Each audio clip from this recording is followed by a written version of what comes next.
Olá pessoal, tudo bom? Aqui é Edgar Borba, professor de processo civil, mais um encontro para a gente tratar dos assuntos mais importantes que caem na prova do concurso público. Esse tema daqui, com certeza, é um dos mais cobiçados pelas bancas. Eu estou falando da tutela provisória. É praticamente impossível você fazer um concurso público de alta envergadura e não ser cobrado uma questão de tutela provisória. Joia? A gente vai tratar com bastante cuidado, direcionando, focalizando exatamente o que a banca quer de vocês na hora das questões. Fechado? Então vamos começar a conversar sobre tutela provisória nos termos seguintes. Veja, quando eu proponho uma ação judicial perante o judiciário, eu quero a obtenção de uma decisão definitiva. Eu quero que o judiciário diga de uma vez por todas se eu tenho razão ou não naquilo que eu estou pleiteando. Tudo bem? Beleza. Quando eu alcanço uma decisão definitiva, significa que aquela decisão, sendo ela definitiva, com perdão da redundância, ela é imutável e indiscutível. Quando uma decisão se torna imutável e indiscutível, surge para ela um apelido jurídico, coisa julgada. O que é coisa julgada? É quando uma decisão judicial se torna indiscutível e imutável. Em qual momento isso ocorre, Borbinha? Quando, acerca dessa decisão, não cabe mais recurso. Vamos simplificar? Processo tramita, recurso, uma hora o recurso acaba. Acabou o recurso, forma coisa julgada. A decisão, então, é definitiva, indiscutível e imutável. E é isso que se almeja numa ação judicial. É a imutabilidade da decisão. Beleza? Bom, para eu alcançar a coisa julgada, eu preciso necessária e obrigatoriamente perpassar por todas as fases do processo. O processo tem 5 fases: a fase postulatória, a fase de saneamento, a fase instrutória, a fase decisória e pode ser que exista a fase recursal. Então veja, deflagrei o início do processo aqui, tenho que passar por todas as fases, exaurir todas as fases, inclusive a fase recursal, até que os recursos sejam esgotados. Formei a coisa julgada. Beleza? Então eu posso dizer que a tutela definitiva, a decisão definitiva, ela é alcançada mediante uma cognição, mediante uma análise exauriente de todo o processo. Beleza? Guarda essa informação. A tutela definitiva, portanto, faz coisa julgada, porque é imutável e indiscutível. Mas observem comigo o que o legislador pensou, e pensou de uma maneira muito acertada.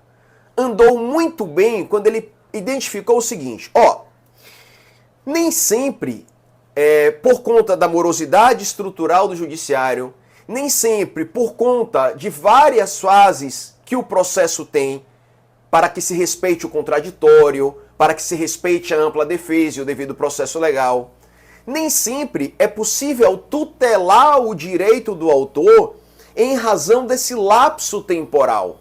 Observe, imaginemos que o cara cai de moto às 2 horas da manhã, quebra 2 pernas, quebra a cabeça, quebra o coração, quebra o rim, quebra as costelas, quebra os dedos do pé, quebra tudo.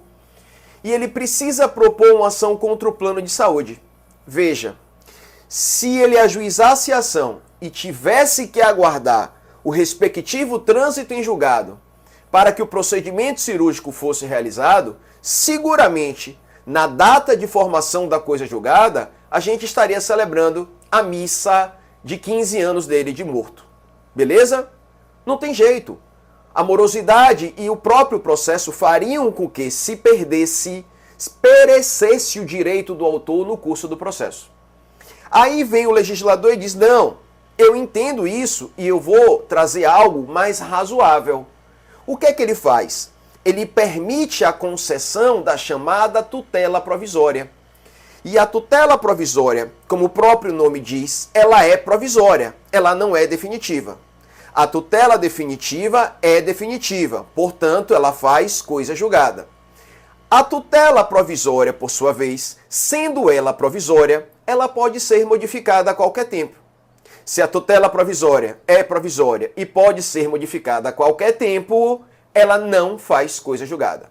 Você vai internalizar essa ideia porque ela é fundamental. Tutela provisória não faz coisa julgada nunca. Por quê, Borbinha? Porque ela é provisória. A tutela definitiva faz coisa julgada. Por quê? Porque é definitiva. Beleza? O que é que acontece? O juiz, nesse caso, por exemplo, do acidente do cara, ele não tem tempo de ouvir o réu. Ele não tem tempo de aguardar a tramitação processual regular. Ele precisa apreciar o pedido do autor muito rápido, sob pena, repito, do perecimento do direito, sob pena de colocar a própria vida do autor em risco. Então, a análise que o juiz vai fazer do pedido do autor não é uma análise exauriente de todas as fases do processo. Não dá tempo. É uma análise sumária, é uma análise superficial. Então, para ficar bonitinho no juridiquês, como a banca gosta de cobrar, na tutela provisória, a cognição é sumária, a cognição é superficial. Por quê? Porque não dá tempo. Beleza? Mas também andou bem o legislador quando ele diz o seguinte, o autor, o juiz vai analisar rapidão aqui o seu pedido. Então, pelo menos você deve mostrar a ele que existe uma real probabilidade de existência do seu direito. Olha como as coisas casam. O juiz analisa rapidamente, sumariamente, e para conceder a referida tutela provisória, ele deve dizer assim, olha, eu vou conceder a tutela provisória, mesmo que a partir de uma cognição sumária, existe uma probabilidade de existência do direito do autor. E essa probabilidade de existência do direito do autor é conhecida por todos como a fumaça do bom direito. Beleza? Eu vou então agora na tela sistematizar algumas coisinhas que foram faladas até aqui para que a gente possa compreender, sedimentar e seguir em frente. Beleza? Então vamos na tela agora, O que é que a gente falou até aqui? Eu tenho a tutela provisória, ela é provisória, portanto, ela não faz coisa julgada nunca, não faz coisa julgada nunca. A tutela provisória é tomada com base numa cognição sumária, rápida, superficial, não dá tempo de esperar. E justamente pelo fato da cognição ser sumária, é que a tutela provisória vai exigir a demonstração da chamada fumaça do bom direito. A fumaça do bom direito, portanto, é o primeiro requisito necessário para a concessão da tutela provisória. A tutela provisória, por sua vez, aqui eu quero que vocês fiquem atentos, pode ser dividida em tutela provisória de urgência e tutela provisória de evidência. Não quero tratar da tutela de evidência agora. Vou falar apenas da tutela provisória de urgência. Observem comigo. Vem comigo de novo aqui na tela, vem. Isso. Olha só. Você está passando lá no shopping, eu te encontro, saio correndo atrás de você e digo assim, vem cá, chega aqui, Maria, rapidinho, preciso falar com você, é urgente. A minha pergunta é, o que é urgente pode esperar? Não, claro que não. O que é urgente não pode esperar. Joga na tela então agora, vamos lá.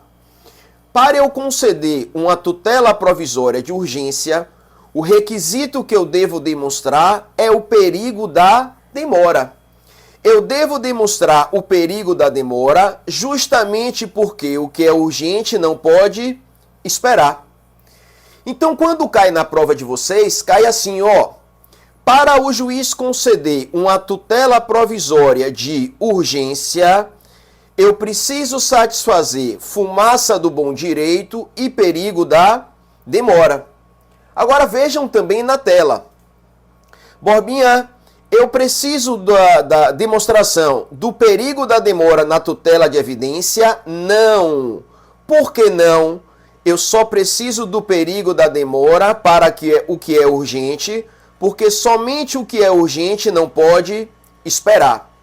Beleza? Trocando em miúdos, na prova, tutela provisória de evidência precisa apenas da fumaça do bom direito. Beleza?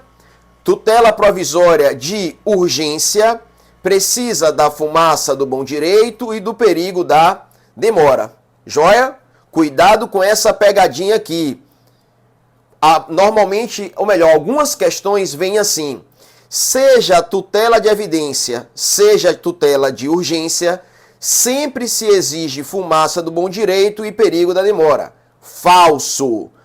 Perigo da demora não é pertinente, não é cabível na tutela provisória de evidência.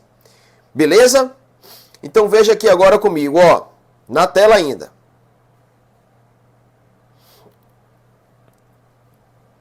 Vamos aqui na tela, ó.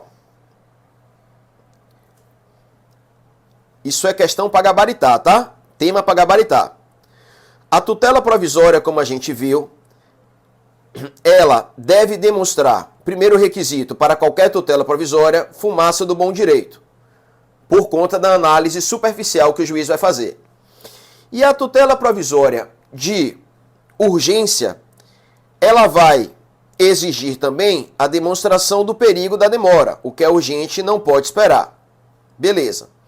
Mas eu vou subdividir a tutela de urgência em dois momentos, em dois aspectos.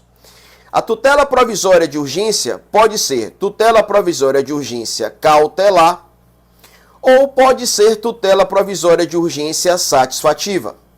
Qual é a diferença entre as duas? Vem comigo. Isso. Beleza, olha só. Qual é a diferença entre a tutela provisória cautelar e a tutela provisória satisfativa? Olha o nome, satisfativa. Vou dar um exemplo do cara da moto, tá? O cara da moto propõe uma ação buscando a realização do procedimento cirúrgico. O que é que ele quer na tutela definitiva? O que é que ele quer ao final do processo? Que o plano seja condenado à realização do procedimento. Mas dá tempo de esperar até o final? Não. Então ele precisa que o seu direito seja satisfeito desde logo. Quando eu busco a concessão da tutela provisória de urgência satisfativa, eu quero a satisfação do direito do autor desde logo. Por quê, Borbinha? Porque não dá tempo de esperar. Eu quero a satisfação do meu direito no início do processo. Não dá tempo de esperar. A tutela satisfativa também é chamada de tutela antecipada. Eu estou antecipando para o início do processo aquilo que eu fui buscar ao seu final. Ao invés de eu buscá-lo no final, eu quero a sua antecipação. Por quê? Porque não dá tempo de esperar. Beleza? Essa é a tutela satisfativa. Por sua vez, a tutela cautelar, ela traz uma perspectiva diferente. E aqui eu vou trazer um exemplo de um amigo irmão, também professor de processo civil, o exemplo é dele, então os créditos todos dele. Professor Danilo Santana, aqui de Salvador também, excelente profissional, meu amigo irmão. E ele disse o seguinte, ó que bacana, ó. Imagine que eu proponho uma ação judicial contra você disputando um pote de sorvete. Beleza? Estou disputando um pote de sorvete. O processo se arrasta por, 4 anos. Ao término do processo, a sentença declara que o dono sou eu. Aí eu vou comemorar, o dono sou eu. Quando eu vou pegar o pote de sorvete depois de 4 anos, o que é que aconteceu? Derreteu, estragou, não serve para nada. Concordam comigo? Pois bem, é nesse sentido que a tutela cautelar ela entra. Veja, eu posso pedir no início do processo que o juiz coloque o pote de sorvete na geladeira. Observem comigo que eu não estou querendo que o juiz diga que o pote de sorvete é meu desde logo. Eu não quero a satisfação do meu direito desde logo, não. Eu só estou querendo preservar o resultado útil do processo. Porque veja, eu quero colocar o pote de sorvete na geladeira Porque independentemente de quem saia vitorioso, o resultado útil do processo pote de sorvete estará preservado. Então, a cautelar deve ser identificada nessa perspectiva. A cautelar, ela deve ser vislumbrada nesse aspecto. Preservação do resultado útil do processo. Maravilha? Então eu tenho a tutela provisória de urgência cautelar, resultado útil, ou definitiva. Joia? Vou trazer um exemplo de uma questão de prova que caiu recentemente. Não vou dizer a vocês qual foi o concurso, porque eu não me recordo. Eu me lembro das questões, mas não me lembro de banca e não me lembro do concurso. Mas vamos lá. Caso prático, mais ou menos assim. Tinha um casal, eles eram casados no regime da comunhão universal de bens, moravam no interior, ele tinha muita propriedade rural sem necessariamente escritura pública, somente compra e venda, só a posse. E diante da proximidade e da possibilidade real do divórcio, ele começa a dilapidar o patrimônio do casal. E ela, como era de prendas do lar, ela nem mesmo sabia a extensão do patrimônio que eles possuíam. O que é que ela faz? Ela propõe uma ação de divórcio e pede ao juiz para bloquear todo o patrimônio que estivesse em nome do casal. Observe, ela está pedindo para o juiz dizer o que é que compõe o quinhão dela, a metade dela? Não.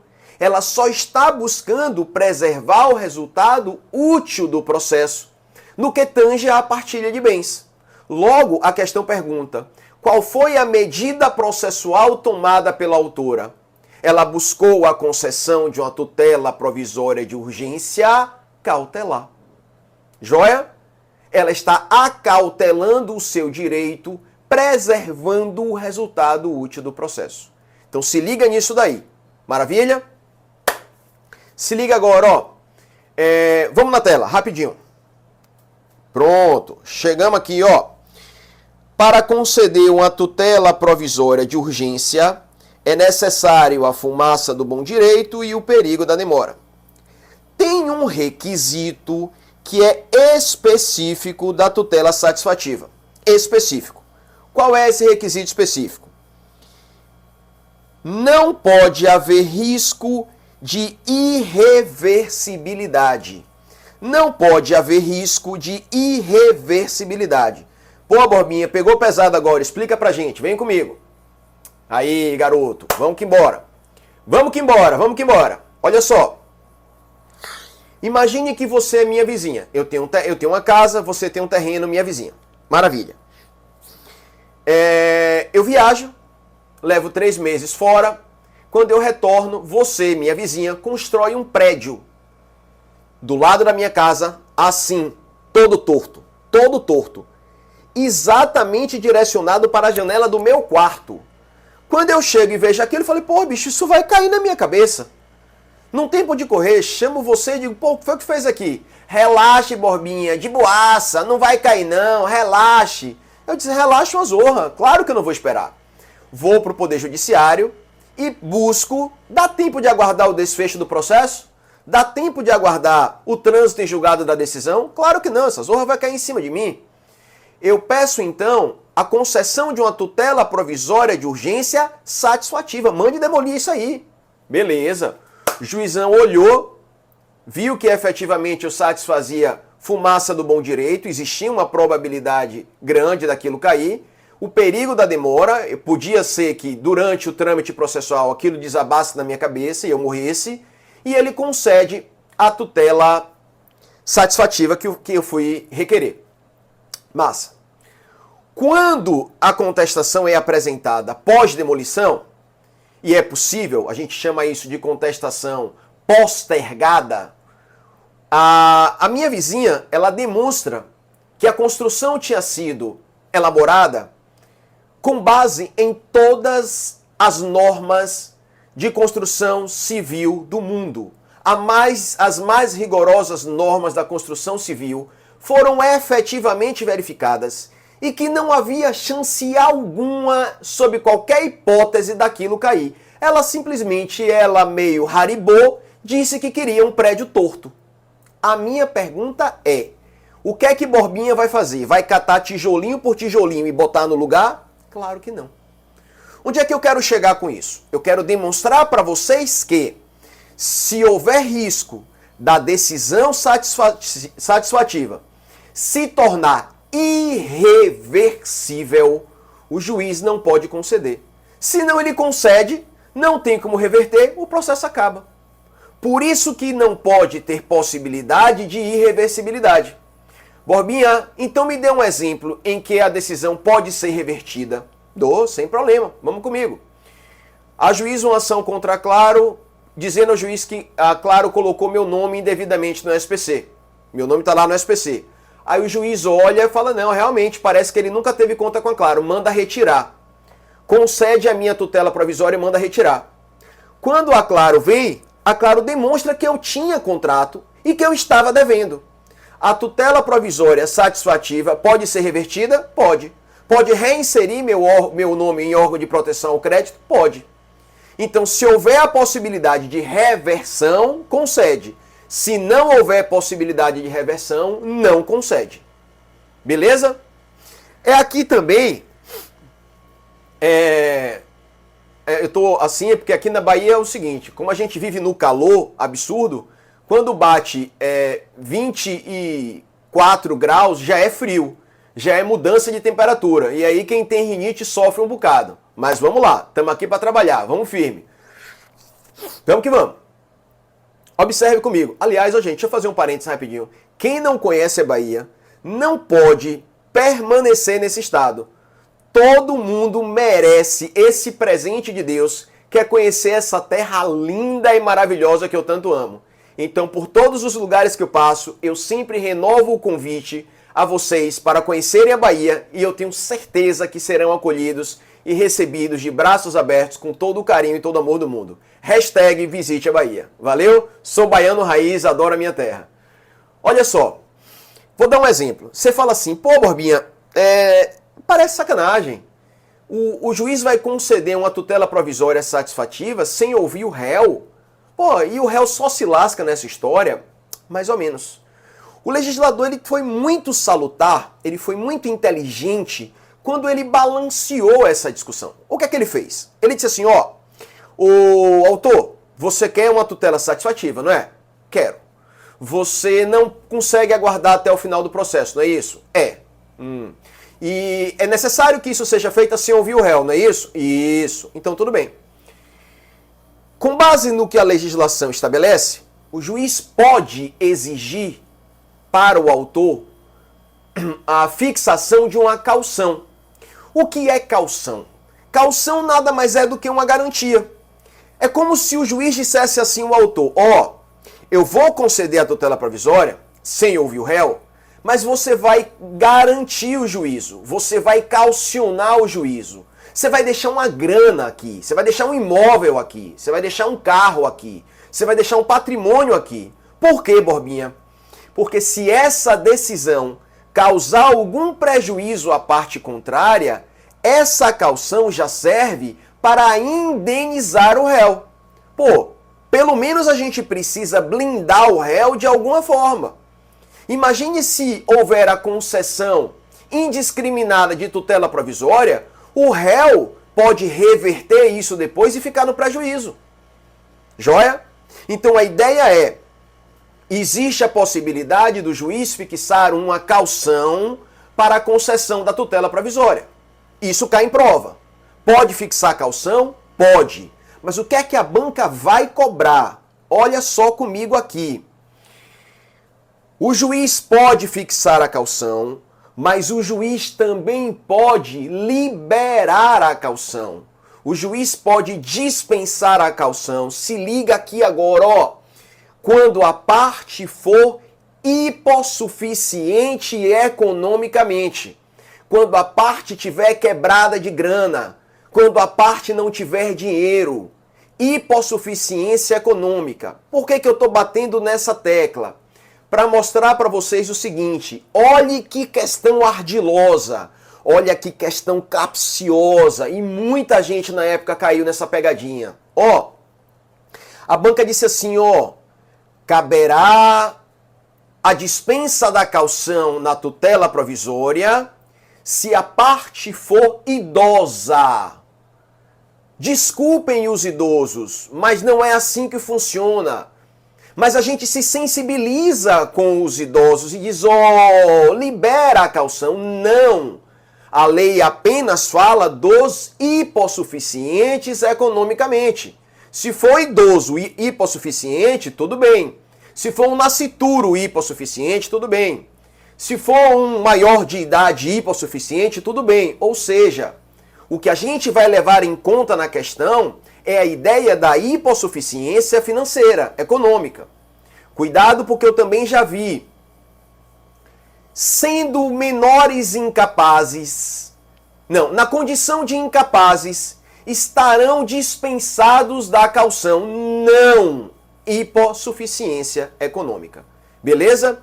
E repito, essa caução tem por finalidade garantir eventual indenização por danos causados à parte contrária. É um equilíbrio na sistemática processual relativa à tutela provisória. Beleza? Vou fechar esse bloquinho, a gente volta com tutela provisória, adentrando em outras discussões extremamente importantes para a nossa prova. Já já a gente volta.